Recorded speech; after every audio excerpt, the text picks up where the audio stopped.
नमस्कार दोस्तों। आज हम जानने वाले विवाह पंजीयन प्रमाण पत्र कैसे बनाते हैं, किन किन दस्तावेजों की आवश्यकता होती है। तो आइए हम जानते हैं। सबसे पहले आपको विवाह पंजीयन बनाने के लिए किन दस्तावेजों की आवश्यकता होती है। तो विवाह पंजीयन पहले कि विवाह पंजीयन क्यों बनवाया जाता है। जैसे विवाह पंजीयन इसलिए बनवाया जाता है, किसी एक राशन कार्ड से दूसरे राशन कार्ड में नाम को स्थानांतरित करने के लिए सबसे पहले उनकी एनओसी जो जारी की जाती है, तो उनके लिए विवाह पंजीयन की आवश्यकता होती है।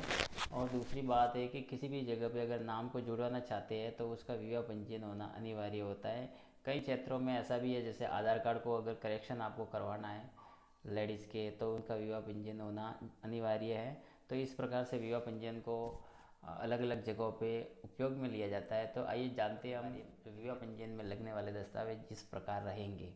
विवाह पंजीयन प्रमाण पत्र, इसमें वर वधू के आधार कार्ड होने चाहिए, एक एक पासपोर्ट फ़ोटो होना चाहिए, ये दो संयुक्त फ़ोटो होना चाहिए। और विवाह की पत्रिका अगर पहले से प्रिंट की हुई है तो वो होनी चाहिए, अगर वो नहीं है तो पंडित जो लिखितनामा देता है वो होना चाहिए। उसमें विवाह की दिनांक और विवाह स्थल का पता होना चाहिए। वर वधू के मोबाइल नंबर दोनों में से किसी एक के हो तो चलेगा, अगर दोनों के हो तो भी लगा सकते हैं। वर वधू की मार्कशीट और जन्म प्रमाण पत्र, इन दोनों में से कोई भी एक दस्तावेज के होना जरूरी है जिसमें उनकी जन्म दिनांक को दर्शाया जाता है। माता पिता सास ससुर सभी का आधार कार्ड होना जरूरी है। पंडित या फिर मौलवी का आधार कार्ड मोबाइल नंबर होना अनिवार्य होता है। दोनों पक्षों के एक एक गवाह होने अनिवार्य होते हैं, उनके मोबाइल नंबर भी होने चाहिए।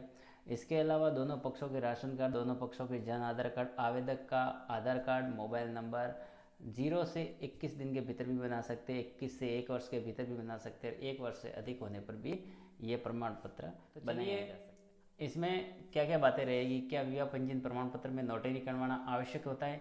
तो मेरे कहने का मतलब है कि कई क्षेत्र ऐसे भी है जिसमें नोटरी करवाना अनिवार्य होता है, और कई क्षेत्र ऐसे भी है जो ग्राम सेवक की प्रमाणित का के आधार पे विवाह पंजीयन में नोटरी भी नहीं भी करवा सकते। लेकिन जहाँ तक मेरे को मेरे हिसाब से है तो आप नोटरी अवश्य करवाएं।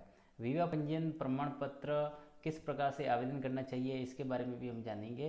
तो विवाह पंजीयन में इस प्रकार से ये प्रमाण पत्र बनाए जाते हैं। तो चलिए हम इसका फॉर्म किस प्रकार से भरते हैं तो उसके बारे में हम थोड़ा बहुत। तो सबसे पहले आपको इस प्रकार का एक फॉर्म मिलता है आपको, विवाह पंजीयन प्रमाण पत्र, जिसमें आपको दो तो पासपोर्ट की साइज फ़ोटो एक एक लगानी है आपको और वधू की। यहाँ पे थोड़ा मैंने बड़ा कर लेता हूँ इस फाइल को। तो यहाँ पे सबसे ऊपर देखिए सेवा में श्रीमद विवाह पंजीयन अधिकारी लिखा हुआ, तो इसके नीचे आप जो भी ग्राम पंचायत या नगर परिषद या जो भी आपके जो लगता है अधिकारी वो उसका आपको यहाँ पे पंजीयन अधिकारी लिख देना है कि कौन से गांव का है। ठीक है। यहाँ पे महोदय उपरोक्त विषय निवेदन है कि श्री, अब श्री में जो आवेदक है वो यहाँ पे अपनी डिटेल्स देगा इस प्रकार से, और वो घोषणा करेगा कि विवाह दिनांक और किसके साथ हुआ है, और वो डिटेल्स यहाँ पे वो देने वाला है। जैसे सुश्री, जैसे श्री पुत्र श्री, जाति जन्म तिथि निवासी तहसील जिला का विवाह, यानी कि इस लड़के का विवाह किसके साथ हुआ है तो सुश्री उसके नाम से यहाँ पे दर्शाया जाएगा। निवासी कौन सी है, जिला कौन सा है, इस प्रकार से विवाह स्थल और जन्म, विवाह का दिनांक, वर वधू की दोनों का नाम और फोटो यहाँ पे लगनी होनी है। और इसके बाद दो गवाह के यहाँ पे वर पक्ष और कन्या पक्ष के दोनों के गवाह के यहाँ पे सिग्नेचर होते हैं, उसके नाम वगैरह यहाँ पे लिखने होते हैं, और आवेदक की यहाँ पे हस्ताक्षर करना होता है और पूरा पता लिखना होता है। इसके बाद नेक्स्ट में ये पेज आता है, तो इसमें विवाह पंजीयन प्रमाण पत्र ये पहले मैनुअली बनता था, इस प्रकार से बनता था। तो अब एक तो ये पेज आपको लगाना ज़रूरी है, क्योंकि इसमें एक संयुक्त फ़ोटो यहाँ पे लगेगी आपके, और दूसरा जो ऊपर जो डिटेल्स दिया हुआ है इस प्रकार से आपको भरना है यहाँ पे। तो इसमें भी वही भरना है वर वधू के बारे में। तो यहाँ पे आते हैं तो नीचे यहाँ पे विवाह पंजीयन अधिकारी होता है, जो पहले ऑफलाइन जारी करता था इस पेज पे वो जारी करता था, इसके 2 पेज लगाए जाते थे, लेकिन अब ऑनलाइन कर दिया है। तो ये यहाँ पे साइन नहीं करके इस तरह से शपथ पत्र आपको भरना होता है। यहाँ पे देखिए यहाँ पे लिखा हुआ है वधु वर वधु, तो ये शपथ पत्र वर वधु के लिए होता है। यहाँ पे वर और वधु दोनों समान रूप से एक शपथ पत्र देते हैं। तो यहाँ पे मैं कौन है, वर है या वधू है, इसका नाम, पिता का नाम, आयु, निवास, तहसील, जिला वगैरह यहाँ पे लिखना होता है। उसका विवाह कब हुआ है तो यहाँ पे डेट भी, दिनांक भी देनी होती है, किसके साथ हुआ तो वो डिटेल्स यहाँ पे देनी होती है। इसके बाद हम दोनों पूर्ण रूप से बालिग होने की स्वेच्छा से माता पिता के रिश्तेदार मौजूदगी में किया जाना, दाम्पत्य जीवन व्यतीत कर रहे हैं, इसके बारे में ये शपथ पत्र यहाँ पे देते हैं। शपथकर्ता और शपथ पत्र यहाँ पे दो लिखे हुए थे, यहाँ पे साइन आपको करने होते हैं, तो ये तस्दीक भी वही करते हैं। इसके बाद सेम टू सेम दूसरा एक पेज होता है, वो भी इसी प्रकार से भरना होता है। इसके बाद नेक्स्ट पेज होता है, वो पुत्र वधू के लिए होता है। पुत्र वधू हैं, यानी कि ये पुत्र वधू है तो क्या है, माता पिता के लिए। तो यहाँ पे देखिए पुत्र वधू है तो सास ससुर ये लिखते हैं, लड़की के वो खुद शपथ पत्र देते हैं, यहाँ पे उनका नाम आता है, फादर का नाम आता है, जाति, निवासी, सब कुछ आता है। यहाँ पे ये घोषणा करता है कि मेरे पुत्र जो कि बालिग होने से स्वेच्छा से हम माता पिता के रजामंदी के श्रीमती, उसका वधू का नाम, और पुत्री की इसकी है, जाति क्या है, वो का साथ विवाह और किस दिनांक को हुआ था, ये शपथ पत्र में पूरी जानकारी वो देते हैं। और श्रीमती मेरी पुत्र वधू है, इस प्रकार से ये घोषणा करते और दोनों के सिग्नेचर करवा दिए जाते हैं। इसके बाद देखिए यहाँ पे लिखा हुआ है जवाई, तो ये होता है वधू के पिता और माता की तरफ से। तो इस प्रकार से दो शपथ पत्र वो लगते हैं, दो शपथ पत्र ये लगेंगे, तो माता पिता का और ये लगेगा सास ससुर का। तो इस प्रकार से वो भी घोषणा करते हैं अपने पुत्री के बारे में कि मेरी पुत्री का विवाह उस व्यक्ति से हुआ है और वो मेरे जवाई है करके। तो इस प्रकार से ये शपथकर्ता देते हैं। तो ये इसके बाद नेक्स्ट शपथ पत्र होता है पड़ोसी का।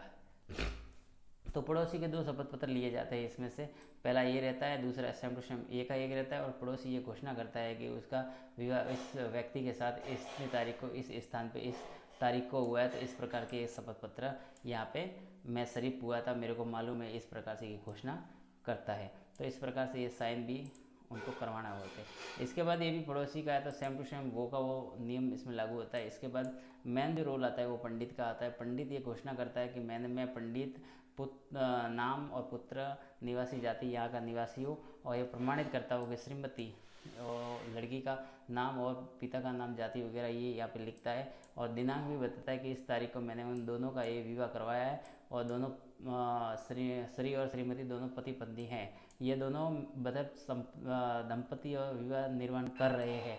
तो इस प्रकार से पंडित एक गवाह भर के देता है। तो इस प्रकार से ये रहती है हमारी विवाह पंजीयन की। और बताया तो वो सारे दस्तावेज आपको यहाँ पे लगाने अनिवार्य होते हैं। तो इस प्रकार से ये फॉर्म रहता है। तो इस प्रकार से आपको विवाह पंजीयन बनाना चाहिए, और इस प्रकार से जो भी डॉक्यूमेंट यहाँ पे दर्शाए गए, तो इस प्रकार से आपको डॉक्यूमेंट लगाने चाहिए। उसके बाद नोटरी करना चाहिए। आगे की प्रोसेस ये रहती है, जब नोटरी होने के बाद उसको अपलोड करने की बात आती है, वो ई मित्र के द्वारा अपलोड किया जाता है। अपलोड करने के बाद ये प्रमाण पत्र आपको ग्राम पंचायत ग्राम सेवक के वहाँ पे या पंजीयन जो अधिकारी होते हैं वहाँ पे ये डॉक्यूमेंट को सबमिट करते हैं, वो वेरीफाई करते हैं और पूछताछ करते हैं कि वास्तव में इनका विवाह हुआ है नहीं है।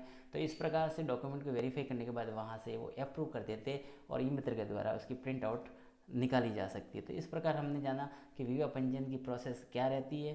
तो दोस्तों आपको समझ में आ गया होगा।